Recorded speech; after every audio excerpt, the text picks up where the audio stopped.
beautiful beaders, it's Gina from orchidandopal.com, and I have a few things to share with you guys today, so I thought I'd hop on and do a little video and just show you what I've been up to. So the first thing you can see here is a necklace that I made, and this is an original design that I came up with through a lot of trial and error playing around on my bead mat. It was a lot of fun to try to use the beads that just came in with the past Adornable Elements subscription, that Rotating Beads of the Month Club. If you haven't seen that unboxing, I will try to link it in the corner. But it was actually one of my favorite boxes that we've received, just because I was so into the color scheme. So as you can see, I used so many of the beads that came in that subscription here, those daggers, the Parpuka beads, the Minos Parpuka and the Arcos Parpuka. Also those lovely flat teardrops, I was able to stick those in there. I thought they looked really nice, and it's just so great with that subscription. They send so many coordinating things. It's really fun to be able to play with them and put them together in a new way. These right here, these little fire polish, actually came from the recent June dollar bead box. They have a little bit of silver and a little bit of what I'm going to call seafoam green that kind of picks out some of that seafoam green in the daggers depending on how the light hits them. So then I just popped it onto a stainless steel chain. As you can see, I love my little wire guardians here. I love using those whenever I can. I'm going to take this off the display and put it straight down so you can see it. So that's what it looks like. The other fun thing about this is it's actually technically reversible, because if you remember, those dagger beads were silver etched on the back. Not only that, the little flat teardrops are silver on the back too, so I thought that was pretty interesting how that worked out. So then, because I had some leftovers, I also wanted to try them out with some other beads that I had in my stash. With everything here, this was just things that I had on hand that I pulled together that I thought went really well. So I've had these beautiful dagger beads in my stash for a while. I think they came from the dollar bead box at some point, or their website. I pulled those in. I thought they were so beautiful with these Parpuka beads, and I wanted to test out to see about using some different sizes of fire polish in between to experiment to see how that worked out. And then I pulled some more of these flat teardrops in that had a little bit more of the blue color to coordinate with these right here. So that was the second one. I didn't pop that one on a chain yet, but you get the idea. And by the way, if you follow me on Facebook or Instagram, you've already seen these. I did give you guys a little sneak peek there of what I'd been up to. And then I made a third one. You guys remember that we had gotten these chalk purple luster beads in the Adornable Elements box as well with everything else. They were also 3-hole beads, so I decided to go ahead and try those in place of the Parpuka beads to see how they worked, and they worked great. So I pretty much used the rest of my daggers. With this one, I also did something a little different where I flipped one of the daggers in the center over to showcase that silver etched look. And once again, this one is pretty much reversible too, because if you flip it over, you just end up getting more of the silver tones. I pulled some more seafoam green colored fire polish beads from my stash to go along with these beads, just to add another color element in here, pulls out some of that seafoam in there. And again, didn't put this on chain yet, but it is ready to go when I'm ready to pop that on to some chains. So once again, guys, just another example of why I love subscription boxes so much. It's not necessarily about getting the best deal for me all the time. Sometimes the biggest element is just getting beads that I did not pick out that really inspire me to come up with something new. I had never played with these Parpuka beads before. I've seen them, I just never went out and bought them. But since they were right here, I had this collection of beads to work with. I was able to sit down one afternoon and just get creative and just try to see how things kind of fit together. And that, to me, the inspiration has so much value. But not everybody operates that way, and I realize that. I just want to share another example of why they're so helpful to me.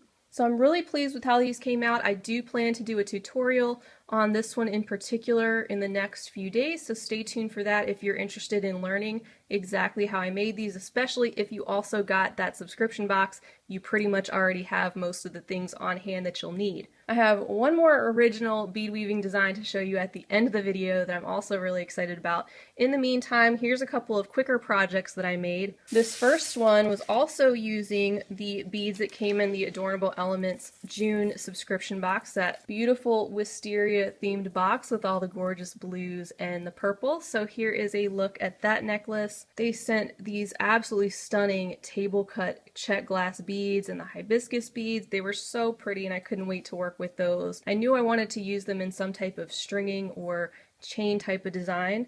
So I again just played around with them quite a bit, moved them around on my bead mat, saw what worked, what I really liked, that appealed to me, and then started putting it together. Here is a look at the finished necklace on the display to give you a little bit better idea of how that would lay just like that. I also used some of those little purple daisy spacer beads that they sent as well to bring in some of the purple that was coming through on those table cut beads, and just popped them on some gold chain, did some basic wire wrapped loops, things like that to pull everything together, and then finished off with a lobster clasp and a little dagger embellishment bead here on the extender to match the one that is sitting here on the front. So that was another simple but fun project, also inspired by that same box of beads. And then I also made these little earrings to go along with the set here, pretty much just following the same look of that little pendant that I created using the check glass, table cut flowers, and daggers. And like I was telling you guys in the unboxing, it's a lot more beads than you would actually expect that you get in the double clubs. It's always more than it seems to me. I think once I start working with them and I'm like, oh my goodness, I actually have so many left over. And so I actually still have quite a few of these table cut flowers, the hibiscus flowers, left over. I think the only thing that I'm out of right now is these daggers, but I mean, come on, I made already 2 other necklaces with those plus this set. So they really do go a long way. So the other necklace and earrings that I made are very, very simple, but I'll go ahead and share them because it was something that I worked on. I needed a simple pink and black necklace for myself. These hot pink beads are agate beads. I believe I got them from the Beadbox Bargains website, and then in between are these little black stone beads and then some silver seed beads to space them out. And the design element I thought I would share in this necklace with you is that when I got these pink beads on a strand, they were all mixed together. So you had light, dark, you know, almost going to white or clear type colored pink agate beads just all mixed together on the strand. So I thought it'd be fun to pick them out and kind of put them in order from dark to light. I'm a little weird like that sometimes and find relaxation in sorting things, so it didn't bother me to do it, but I thought it gave it a kind of cool look to go from the dark to the light. It has an ombre effect to it, so it's something a little bit different and unexpected than just doing the random mix of pink beads, all the different shades together, which would be totally fine too. And then just a simple pair of chandelier earrings and bald head pins there, and the black stone beads as well. So here's another look at that necklace so you can really get an idea of the color changing here from dark pink all the way to the almost white looking agate beads. So just an idea, if you have a strand like that where you have all different shades, you can really play with the color and do something interesting like that. Okay, so the final necklace I have to share with you, it's actually 2 necklaces, the same design. I'm also really proud of this one. This is an original design as well, and it took quite a bit of trial and error, but that's something I really enjoy doing, so I didn't mind, and I look forward to sharing this pattern in a tutorial hopefully next month. So be on the lookout for that if you're interested. But as you can see, I was also inspired by those new Ginko beads sent by Adornable Elements. These are the ones that they had sent in May, and I put them together in a kind of zigzag pattern. I also used these drop beads that were sent to me by Mary Ann. Thank you, Mary Ann. So I am starting to incorporate things that she sent in my designs as well. And I had to flip it over because my little diamond duos were backwards, but as you can see, I used the little diamond duo beads here as well, and some 11-0 seed beads. So again, just in the style that I'm drawn to a lot, doing the beadwork type of collar in the front and then the chain on the back. This is something where you could probably do the beadwork all the way around the necklace if that's what you wanted to do. We all have different styles and there's nothing wrong with that either. I'm just really drawn to doing this, but we all have to find what we really like to do. So again, use my little wire guardians there and put this on some chain and then the little lobster clasp and an embellishment right on the back. So again, I just used what I had. I didn't have any other Ginko beads. I've never played with them before.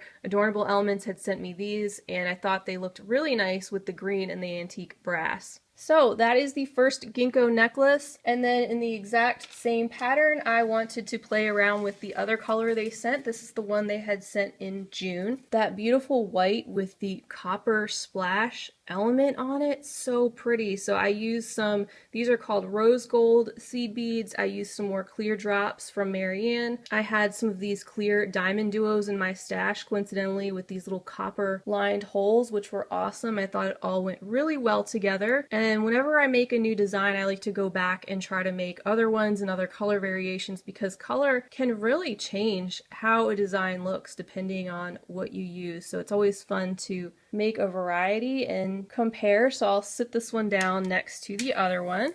So there you have it. That's what I've been up to this past week or so. As you guys know, bead weaving takes a lot more time than just basic stringing. Also, trying to come up with new designs through trial and error takes a lot of time as well. It's something I really enjoy. Nothing wrong with using other people's patterns, anything like that, of course, but I always like to try to push myself creatively to come up with new things for you guys on my channel whenever possible. So be on the lookout for those tutorials to come in the near future. If you're interested in learning about how I made them, a little update on me if you're interested. We are going to be hopefully in our new space within the next 2 weeks. We had some setbacks with some little, renovation projects and things like that that needed to be done before we could get in there. And then of course you always have your unexpected mishaps and things that have to be taken care of, because we can't always anticipate what life is going to throw our way. So anyway, just taking it one day at a time. It's hard to not be able to have myself all organized and all my beads and materials and things put up like I wanted to, but since I had the Adornable Elements subscription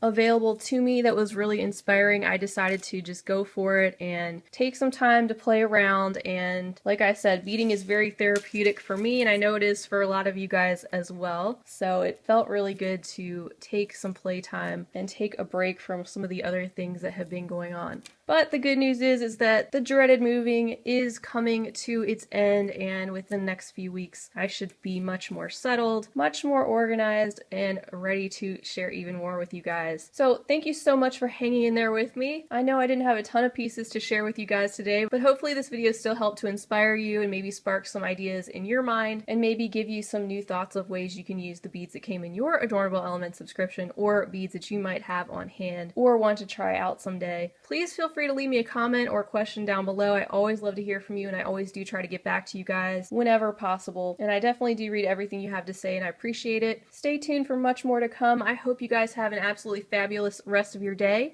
And as always, happy beading. If you enjoyed this video, I'd love for you to give it a big thumbs up. Also, don't forget to subscribe and hit the bell to be notified of my latest videos. Check out the information section under the video for links to my social media handles and other helpful info. And feel free to check out my shop at orchidandopal.com. Thanks for watching.